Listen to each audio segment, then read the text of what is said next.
Gonna do almost an unboxing video. These are the bits for my exhaust that I've won, which hopefully should replace what I've already got. Looks to me to be the springs, to be some washers, the nuts to hold it on, screws even, and joins, and whatever that is. Presumably when the old one falls out I'll be able to swap it in where it is, otherwise I'll just look it up. That's exciting. I can't believe I've actually bought spares to replace things that aren't going to be rusty when I put them back on. But it looked pretty rusty, so I'm optimistic.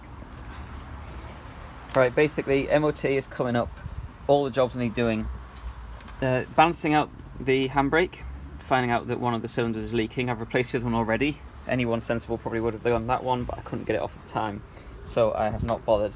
Coming around to the front of the car, I was really ambitious originally. I wanted to take off the manifold. I was going to Dremel out the restrictions that Peugeot built in. It is raining quite a lot now.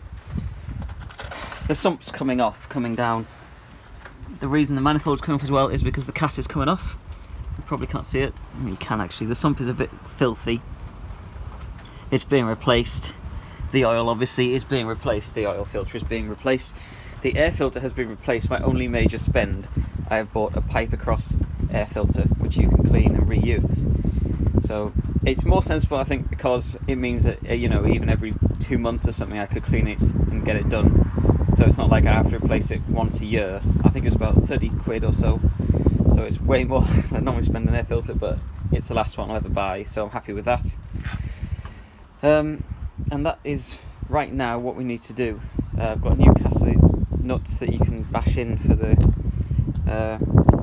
rear brakes. There's a boot full of stuff. So I've got replacements for these, which are designed to be tapped in to fit into the cut there, because they're looking a bit battered about, and obviously I don't want the rear wheels loosening in any way. Anyway, it won't be a regular update one because it is pouring down and we need to get these jobs done. So we'll see how far through we get. Can't get the piston today. Putting new pads on, get it all done in time for the MOT, then have to strip it off again and replace it, and probably replace the pads because they'll be all oiled up as well. It's not horrendous, it's not that bad. This is just a very slow one, which I haven't seen any signs of until I took it off to check. I was going to change the pads anyway. Anyway, that's what's happening. There we go. There it goes. Stage 2, doing everything at once. We've got oil coming out here. The oil filter is off. The sump is going to come off shortly. The cat is being removed in a really awkward fashion, which I'm trying to show you, but it's hard to see. There's a light on it. Those screws right in the middle of the screen are coming off, and we'll get the cat out and the new one in. After getting all the jobs done, and a lot more, you probably just about see down there a new exhaust attached on. Tiny bit of smoke coming through. It's still bedding in a bit, but it's getting there. We've also got the radio system.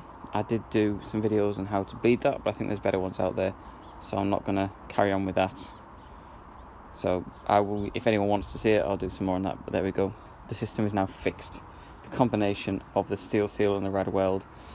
The steel seal seems to have sorted out the problems in the head issue, and the rad weld seems to have sorted out the problems in the heating system as well. So altogether, we've got a pretty much working car. The brakes, the rear brake, which I've mentioned, is slightly leaky, but it's not that bad. We've got it fixed up. New pads on there for now, and I will be fixing that shortly. And the sump, pretty much all of our things had issues leaking, carried on. The sump, which you can see badly, has in fact done a really good job, except when it first went on and oil went everywhere. Basically we had a gasket in there and a new sump, and it's just has many holes as the other one, and that was enough to stop a good seal really, and it was just firing out. So after mocking the previous one with gasket seal stuff everywhere that looked like it had put bathroom sealant all over the place, I got some good quality. I think it was a Loctite one designed specifically obviously for oil sumps, not too much, or a good amount. I watched a couple of videos first to make sure it was staying put, because at this point I had a day for it to be ready before the MOT, and I needed oil in the car to pass the MOT, obviously. It worked fine. We got oil, we've got a what do you call it, an exhaust in that is working. It had a bit of a rattle because it was hitting the heat guard. Heat shield was just touching one of the mounts. Basically, it's all obviously aftermarket bits and pieces, and it's just fitment for some of this stuff. So we got there in the end, and then radiator system is working. You know, it's not essential for the MOT, but it is good that it does work. And the brakes, balance on the handbrake, brakes are pretty good at the minute, but they still need work. I've still got issues here and there, like the missing bleed valve at the front. Really need to get that sorted, so that's next on the list. However, as my daily drive, I can't have it kind of off the road. Sorting brake stuff and the possibility of it taking a couple of days if I need it for work, and the Trooper is still sitting without an engine. So we've done what we can. We've got it through the MOT. No serious problems. The only advisory was an oil leak, which I don't think is an oil leak. I think it's just residual oil for where it fired out, and a slight exhaust leak, which was a slight exhaust leak, which is slowly getting better. I also had very tappety sounding engine, as I mentioned before, and I've adjusted the tappets. In the end, I have found that the first spark plug had backed out slightly because oil from the breather that I put in was dripping onto it. When it was getting really bad, the air pressure is much better in the engine now. It's not firing air through in the same way. I'm half wondering about taking off the breather now and putting the pipe back in.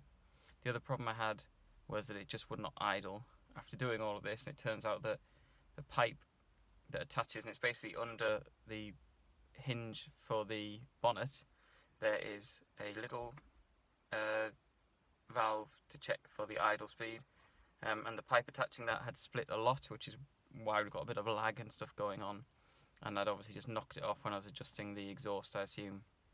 Trimmed that down, put it back on, and it's running absolutely fantastically. So yeah, as far as jobs go, it's getting there.